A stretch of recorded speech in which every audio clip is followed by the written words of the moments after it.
What does disease mean to us? To some, it means the loss of a loved one. To others, it represents a daily battle to find cures for. To me, leukemia represents the loss of my father. Not a day goes by that I wish I couldn't have my father back. One of the most loving, compassionate, and generous people I knew, as many dear ones in our families are to each of us. He was an unfortunate victim of leukemia, a circumstance too many families across the country and around the world are familiar with. My father, Dr. Mohiuddin Muzzammel, passed away from acute myeloid leukemia, AML, on March 19, 2011. Someone who was extremely compassionate. Very good friend. Humility that he carried around him. Extremely kind-hearted. For him, his family meant everything. He would easily befriend anybody at sight. The most affable, the most joyful, always had laughter. I would describe Muzzammel as somebody who was very open, very much of an extrovert, very jovial, very charming, very generous. I think he had, mashallah, a lot of integrity, and nowadays we don't see that as often. It's easy to let things slide, but he always had integrity.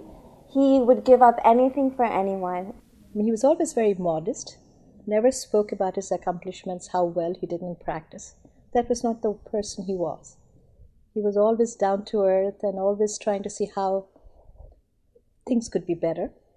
And he just loved you, two girls, and your mother very, very much. You could see it in his face how proud he was about you girls. If there were patients that couldn't afford healthcare, he gave it for free. I remember one night he came home at like 12 o'clock or 1 o'clock. He called Mom, and Mom came, and they both were at the office so late, and I was staying up. I was worried, and apparently one of his patients didn't have a ride home, so they just sat there until somebody came. And like he gave medical healthcare. He gave healthcare for free, and he did everything he could to be more accessible, to be more effective. I think Dr. Muzammel's strongest quality was his sense of compassion for people. He was extremely kind-hearted. He was selfless, always dedicated to his friends and family. Absolutely, is honesty. Is absolutely, whatever he speaks about, I know he's talking about the truth. And he never lost his patience. He never lost his temper. He was always so kind. He always had such integrity. And that's inspirational for me. And I really, really, if I am his legacy, then I want to do his legacy proud. He shouldn't have been such a wonderful person, only for me to ruin his reputation later. So I'm hoping I make him proud. In a sense, when I saw him fighting for his life, I realized how wonderful life is and how so often we take things for granted and never really do whatever we want to do. We kind of think that maybe there's another day that we could do it, but we just don't have that time. Nobody knows. We all miss him dearly. From wherever he is, he would love to see us do something in his memory which may help other patients. It was very easy to talk with him. He made you very comfortable talking to or with him. And many precious lives are taken away by this disease, like our friend Dr. Muzzammel. And if we can find any way to stop this and save lives, we'd be the happiest.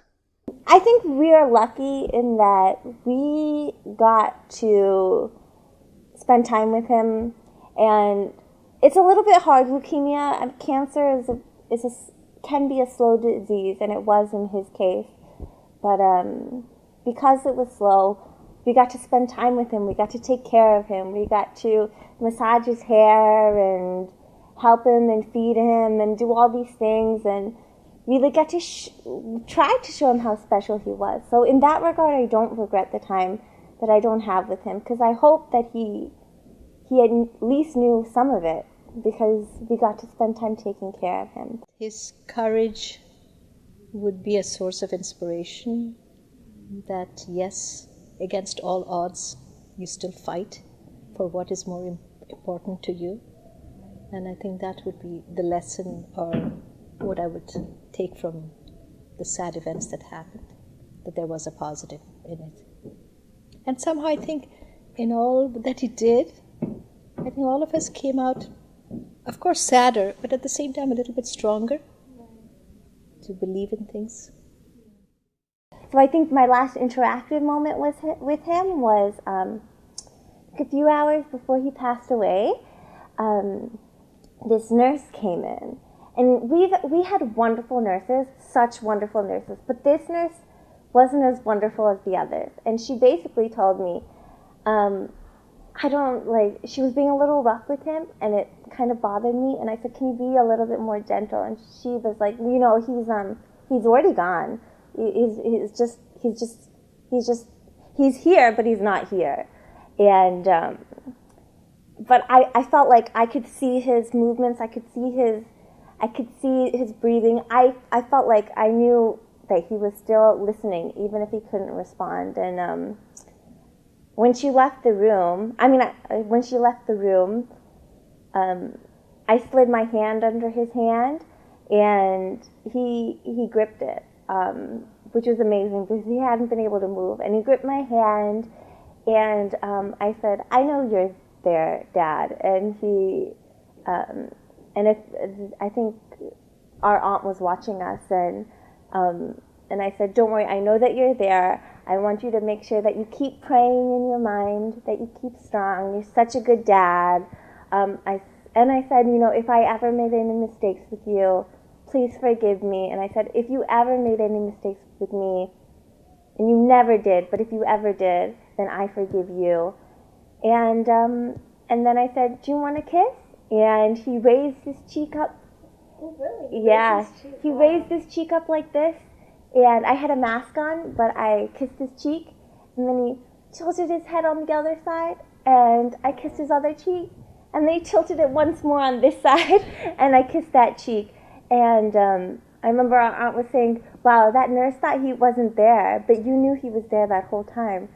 And then she was like, that's what family is. You know when other people can't tell. And so it was really a beautiful moment. I got to say goodbye, and I tried to stay strong for him. I asked for forgiveness, and I hope that I got it. And even if I didn't, he has mine. Not that he needs it, but if he felt like he needed it, then he has it. And it's just a loving moment, and I'll carry that with me for the rest of my days, inshallah. I hope.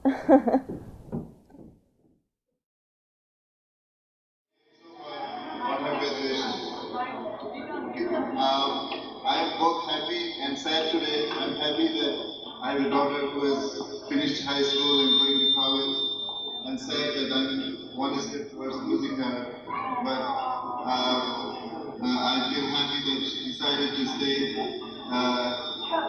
with us and finish the college for 4 more years. So I'll be able to see her.